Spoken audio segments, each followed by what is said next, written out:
Okay, so I'm in Shah Elysee in Maraval.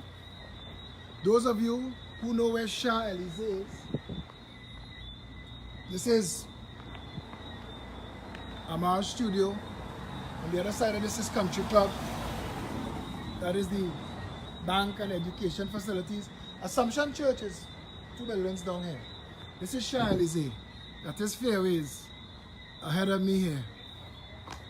This evening, right here, in Shah Elysee, Chrissy Amar was robbed at gunpoint. Chrissy, tell me a story. My friends. Could I cuss? If you're on my live video, everybody's cuss. But try not to, because if you want people to share it. Okay, so let's share this. They took your car, right? So I'm watching my kids ride their bikes, wash their shoes, instead of being on devices, and do something that is productive. I see a car pull up in front of Arbor. You could point it. That little enclave area there. And my spidey senses, if you want to call it that, they go off because I'm quite in tune with my intuition. And I see like the lights come off and I'm like, okay, nobody's getting out of the car. Second red flag. And I'm about to grab my keys because I say, nah, that's not normal. My guy is here cleaning up the yard. So I'm not here by myself. I'm here with my security guy from the canvas. And he's helping me do a little odds and ends for the Christmas. So we are here with somebody outside. We're not here by ourselves. Thank God, I should say. And as I'm about to grab my keys to say, I'm smelling something fishy. Let me just... And I'm about to. Like a movie. But this time, I ain't a movie. But I want this to have a happy ending. So, I say, what do? I push the guy. Because they say if you fight, you gotta go down fighting. And I don't believe in just taking it. So I push the guy. Yeah, listen. You know what you up. Etc. So I keep talking, I keep shouting, hush your mouth, you're making noise, hush your mouth. I say, well, at that time, I'm gonna make real noise. Because here what, if I going down, at least you'll hear the scream before the pull. And my only regret is, I didn't take the gun from him and shoot him in his own fucking head.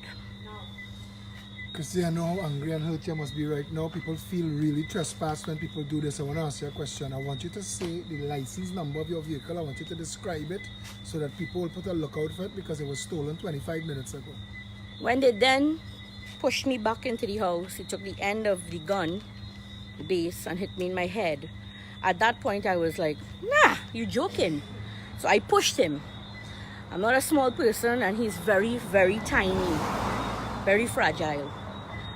And he pushed me back. He said, listen, hit me on my head and go in the house. And I was like, no, if I go in the house, I have no chance because they locked me in there.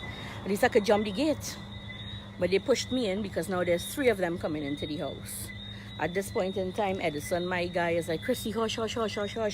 Be quiet. Don't say nothing. Let them take what they want. I say, well, let's take what all they want here. Take what all they want. They take the PlayStation, they take the TV, they take the keys from my car. But they can't get out because of automatic gates. I tell them, I say, what, get out, look the visor, control any car, take the car, bust it, go. I then, before all of this, I now remember, I say, hey, what, my only chance is to go in my room and lock the door. So I go in the room and I lock the door and I'm like, yeah, I have the fire escape key. I'm gonna exit through the window and I'll jump by the neighbor and we'll run for their life. Keep the house, whatever, it's just a house. It's just stuff. They bust on the freaking door. I'm like, oh great, they really want something more now. So now I have to be more brave because my children are there and you threatened to kill my children in front of me. Threatened to do me something. Nothing to do with party. There's nothing to do with Philip Alexander. This is about the people of Trinidad and Tobago. This is now, and has been for a while, I should say, not because it happened to me, because I feel for all the people who this has happened to already. And it's not fair. We have more good people in Trinidad and Tobago. We outnumber the rogue elements, and we must stand up for our rights. This cannot continue. We will not allow it to continue.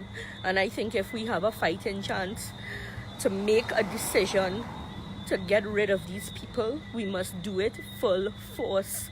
Hang them high, shoot them, arm the citizens. PDM 1118. Eventually they got the car out. We stayed inside, we locked the doors. They got out. I am unharmed physically for the most part. Thank you, Lord Jesus. And psychologically, you're going to be affected. Oh, this definitely. Is not nice. Definitely. I am so sorry I went through this. I want to tell the people watching that I called Gary Griffith.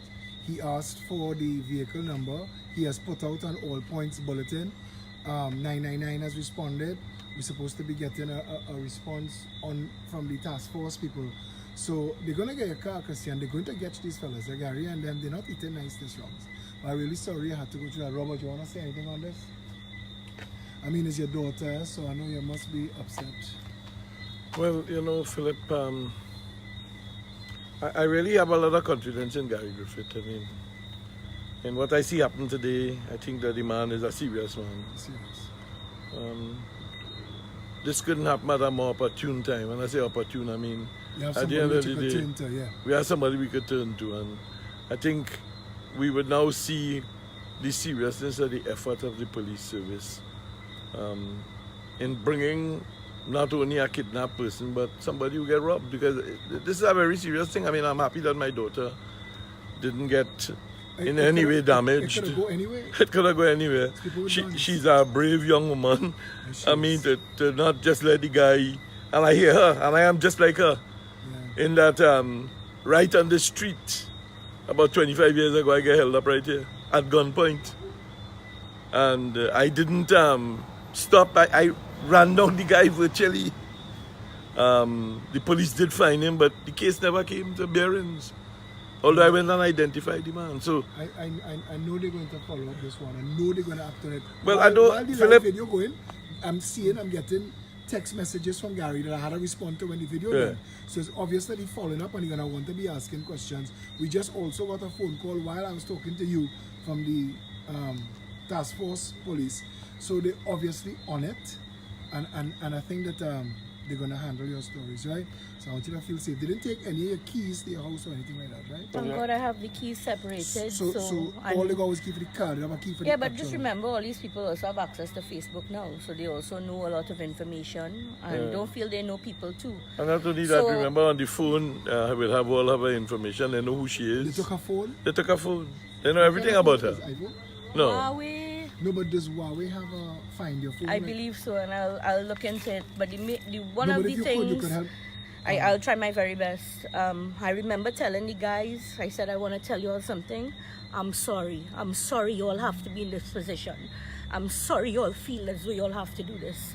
I'm sorry that you all feel as though this is the only way you could enjoy your Christmas. And the truth is, whether we have ham, lamb, or jam, or just bread and butter, all of us could have a good Christmas. And you don't have to rob people who work hard. You don't have to rob people who work hard. I'm really sorry. And I appreciate both of you, Robert, I appreciate both of you taking the time to talk to Trinidad and Tobago, because Trinidad and Tobago need to put a face to this and we need to see exactly what it is we're dealing with. So when you see police respond in a serious and a heavy-handed manner to bring an end to this, people will give them the support, because this is not a nice feeling to be going through right now. Can't go through this, Philip. I am in my mind, I am already planning. Because, I mean, it's not this can't stay this way. Something gotta give. I don't know what will give yet. No, but Robert, this is Shah Elysee. And Shah Elysee in Maraval. That is Arbor School. That's the most expensive school for upper class people. Look at what we're talking about. We're not talking about anything Lavantel and Morva and Vita. and Charlize. It's country club behind this wall. This is unacceptable. It's unacceptable anywhere. But it's unacceptable that people could be standing in their house and a car could pull over and people could come out with guns and rob you. And what Chrissy went through here could happen to anybody. And this is why Trinidad and Tobago needs to wake up. This set of old talk and party talk are done. We have to wake up. Don't wait for the wolf to reach your door. This is the wolf in Charlize. Anyway, I will update you all what's going on with this later. Stay safe, Trinidad and Tobago.